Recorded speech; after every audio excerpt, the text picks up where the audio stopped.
যা ইচ্ছা করো না। না না বল কি খাবি? আজকে যা বলবি তাই রান্না করবো। করো না মা, তোমার যা ইচ্ছা করো। আমার যা ইচ্ছা করলে তো তোদেরই যত রাজ্যের অসুবিধা। মাংস করলে তোর বোনের অসুবিধা, সবজি করলে তোর বাবার অসুবিধা, আর মাছ করলে তোর তোরই অসুবিধা।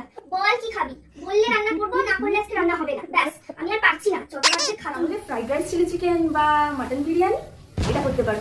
হ্যাঁ, বাহ বাহ বাহ বাহ বাহ বাহ। আজকে তো বাবার আরেকটা বিয়ে হবে তাই না? আর আমি হলাম রাঁধুনি। হ্যাঁ হ্যাঁ, পিকনিক লেগেছে নাকি? এত কিছু রান্না হবে? আমি তো আমার কাজের লোক, সারা জীবন আমাকে তো খাটিয়ে খাটিয়ে মেরে ফেললি। শোন, কাঁচকলা পেঁপে আলুর ঝোল করবো, পেট ঠান্ডা থাকবে, ওটাই করবো, ওটাই খাবি।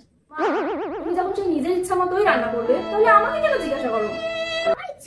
আমার ইচ্ছা না, তোদের ভালোর জন্য, তোদের কোনো সমস্যা হবে না, তোদের পেট ঠান্ডা হবে, তোদের উপকার হবে, সেই জন্য রান্না করবো। আর এটাই রান্না করবো, এটাই খাবি।